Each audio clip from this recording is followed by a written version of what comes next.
Welcome to Veterans Perspectives. This is Jeff. You guys get 2 videos in one day from me? That's crazy. Today's topic of conversation is President Trump and his obsession with Greenland. Let's talk about it and why this obsession is going to cause a lot of trouble for the United States if it is continued to be pursued. Okay. President Trump's interest in pursuing Greenland started in his first term. Okay. So just to be clear, this is nothing new, but it has ramped up during this second term. Okay. And as those of you that don't live under rocks, no, this has been widely criticized by diplomatic experts, military analysts, and economists. Now, all of those people aren't necessarily right about everything they talk about, but they are right about this, and I'm going to tell you why, okay? The president frames this as a bold real estate deal to secure American dominance, okay? He states today, the 20th of January, he states that things are going to work out pretty well in Greenland. The BBC pressed him on this, and he says, nobody has done more for NATO than I have. Okay. In every way, NATO is going to be happy. We are going to be happy. We need it for world security, it being Greenland. There are several issues with this, okay? And that statement was made during a press conference before he's headed out to Switzerland for a meeting of the richest nations in the world, the World Economic meeting. So why does the president want this? Okay, now, my point here is that this rhetoric is both pointless and stupid. Okay, that's my argument. Okay, so he wants it because of its strategic location. Okay, part one. Greenland sits at a very critical entry point to the Arctic Ocean. Okay, the Arctic Sea. Sorry. And it's called the GI-UK Gap. Greenland, Iceland, UK Gap. Polar ice melts, new shipping lanes and naval routes open up. Okay, happens every year with what's called the weather cycle. Okay, controlling this territory allows the U.S. to dominate the Arctic and block Russian or Chinese expansion in the region. Hint, hint, wink, wink, nudge, nudge. We already fucking do this. It's part of what NATO does. Okay, we don't allow Russia and China free access to this area at all in any way through work with our allies. So, okay. Resource wealth. The island is rich in rare earth minerals, vital for tech and batteries, gold, uranium, oil, and gas as well. Trump views this as a chance to break U.S. reliance on Chinese supply chains. This is legitimate, okay? However, it's not legitimate to go take them from a sovereign nation. We'll talk about sovereignty here in a minute. They are an ally. You know, there's this little thing that I like to call trade. We have shit that people like, usually money. They have shit that we like, and you go, hey, I'll give you my shit for your shit. I'll give you this much of my shit for that much of your shit, and we'll trade. You don't just go fucking take it. I am fairly certain in the history of the world that starts wars. Just throwing that out there. So why critics call it, in my words, stupid and pointless? The primary criticism here is that the United States does not need to own the island. We do not need to own this island at all. First off, that's kind of imperialistic. I'm pretty sure we fought a revolution to stop this bullshit, okay? To achieve any sort of our goals, okay? Trying to force a sale creates unnecessary chaos, okay? Denmark has political symbolic control of the island. There are people that fucking live there, okay? You know, it's not that nobody lives there. Trump had mentioned something, well, just because somebody on a boat landed there doesn't mean that you own it. Sir, what country do you fucking live in? People with boats landed where we live too a long time ago. Swear to God, this is why history standards, taking a shit, and schools all across the country taking a dump on social studies from kindergarten to 12th grade, this is what causes this is your fault. You caused this to happen.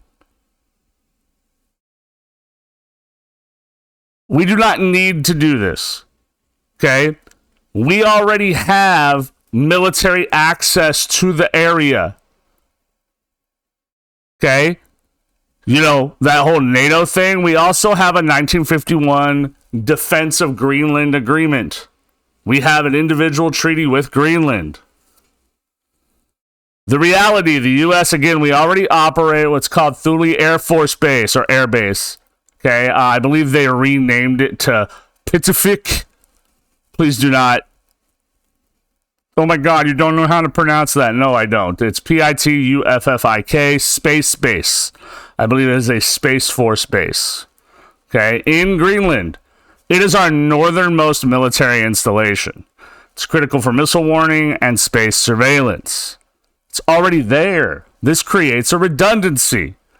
Under current treaties, we already have immense military rights there. We don't need more.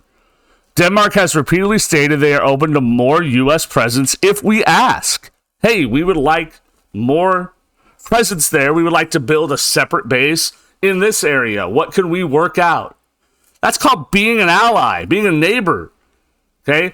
I can guarantee you that a European nation isn't going to tell the U.S. no to additional military presence because they haven't done that since after World War I. Not two, one. Europe likes it when the U.S. is present. They pretend like they don't, but they're fucking liars.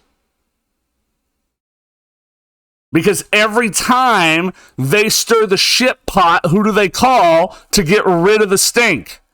The United States. And Europeans that are going to comment on this video don't, because you're wrong. And you know that I'm right.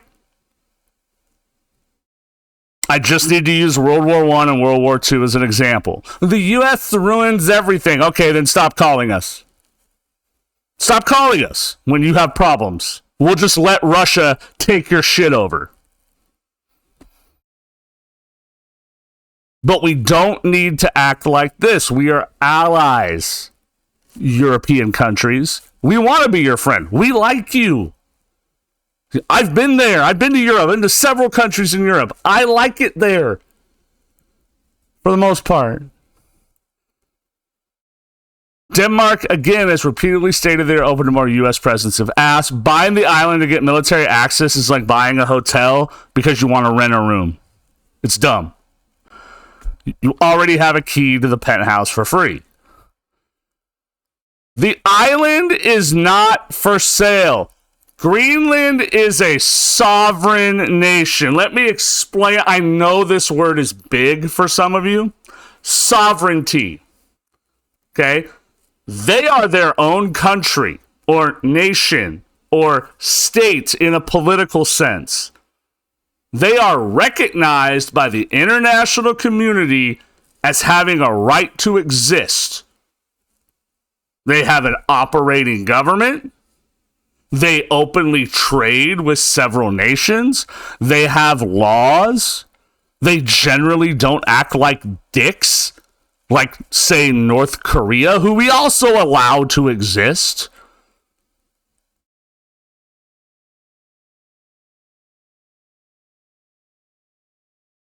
Doing this, forcing even a sale, in my opinion, ignores modern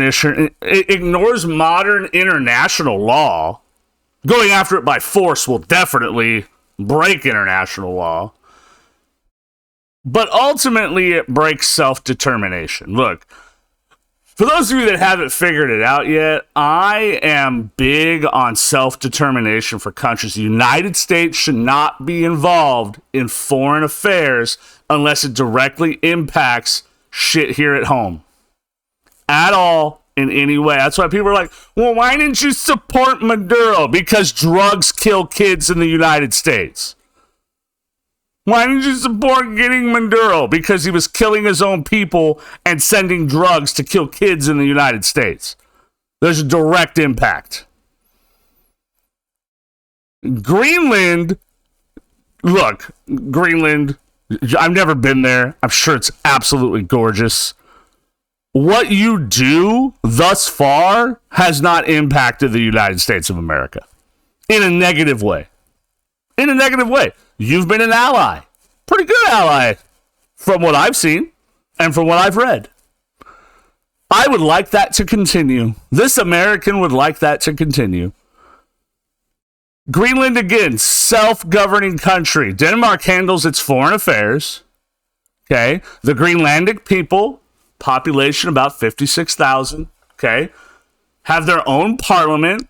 Greenland literally cannot sell, Denmark literally cannot sell Greenland. Okay? Because it does not own the people who live there. The Greenlandic people are not the slaves of the government of Denmark. They can't just sell the land and say, oh, I guess you got to fucking move. You can't do that.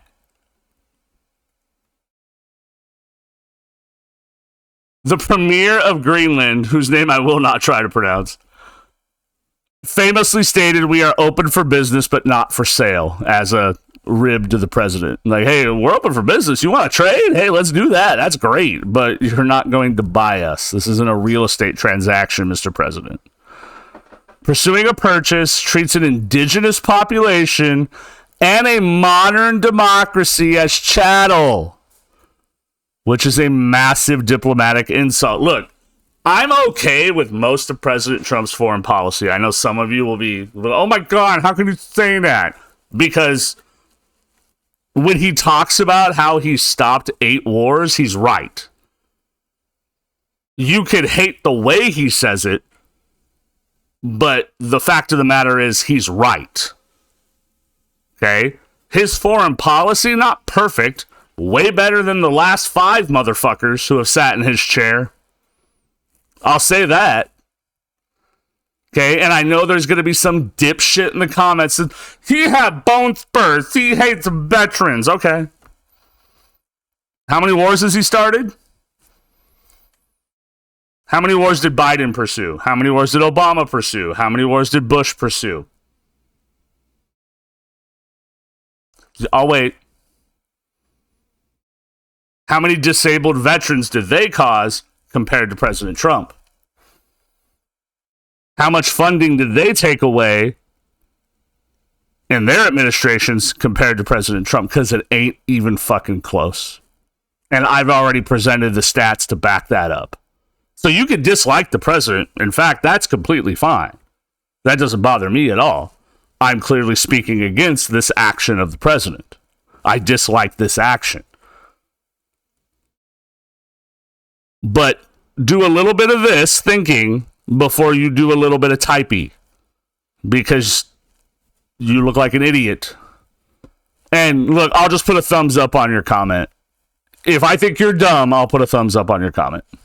There you go. Now you know. The economic burden. Greenland relies on an annual subsidy. It's called the block grant from Denmark of over $500 million to sustain its economy. That's their economic relationship. If the United States bought Greenland, American taxpayers would immediately be on the hook for these subsidies. Plus billions in infrastructure costs to make sure the resource extraction is viable. Taking those resources from the ground. Okay? I've said it before, and I'll say it again. The United States government is fucking bad at managing its checkbook. This would be an example of you're bad at managing your checkbook. And this policy contradicts President Trump's America First platform. Period. Okay? America First usually implies prioritizing U.S. interests. Critics argue the specific pursuit damages U.S. interest in three ways. It will alienate allies. America First should be creating stronger allies, or more of them, okay? But threatening NATO allies, Denmark, with tariffs or isolation, as has been threatened in 2025-2026 disputes, weakens Western alliances, okay? Pushing Denmark away pushes them towards seeking other partners or simply refusing to cooperate with the United States, costing us a trade partner and a military partner, which hurts U.S. national security. We would lose our northernmost base. A distraction from real threats. If you think Greenland is the biggest issue that the United States is facing right now, again, you live under a fucking rock. By picking a fight with the friendly nation, Denmark in this case, and Greenland, over an impossible real estate deal, right, which is what the president is calling this, the U.S. diverts diplomatic energy away from actual adversaries like China and Russia. And I mentioned the word before, but imperialism versus nationalism. America First was originally about non-interventionism and focusing on the homeland. Pretty sure there have been these hearings about, fucking over veterans that the president and the vice president, who's a veteran, have yet to even mention or comment on. To me, those are way more important than this bullshit. Expanding the U.S. border to an Arctic island and assuming responsibility for its welfare is the definition of imperial overreach. It's imperialism. The exact opposite of the isolationist roots of the America First policy. Like, isolationist roots does not mean ignoring an ally. It does mean not taking over that ally's land and being a dick to that ally for no fucking reason. In summary, the consensus among foreign policy experts is that this move is pointless because the U.S., we already enjoy the military benefits of Greenland without the cost, right? It's diplomatically stupid because it insults a loyal NATO ally. Okay? And I know some of you are like, yeah, but, we got to stand up to these NATO motherfuckers. First off, I don't think some of you can spell NATO. Okay? Like, without being given the A and the O. Okay? We don't need to stand up to NATO. We need to hold NATO nations accountable for their end of the bargain, just like we're held accountable for our end of the bargain. But we have to work with allies. Taking their shit is not how you do that. That would be like me coming to your house because you did one tiny little thing that I didn't like. Like, okay, let's say you cut my wife off in traffic. And I come to your house and I say, you know what, I'm going to take your car. And I just take your car. It's mine now. That's what this policy is. Yeah, I don't know you. Probably friendly, some of you. But hey, you slighted me slightly. Slighted me slightly. I'm definitely not an English major. So I took your car. It's mine now. It's my payment for you sliding me. Have a nice day. That's what it is. This is a waste of political capital. It's a vanity project. Instead of focusing on tangible domestic wins, we need to focus on rebuilding our infrastructure, reestablishing trade partners, creating jobs, cutting taxes for the middle class to rebuild the middle class because we've practically erased it. Right? There are more important things that we can be doing instead of being distracted by Denmark and Greenland. That's all I have for you guys tonight. Make sure you guys like, comment, and subscribe and share with a friend. I will see you guys next time. Have a good one.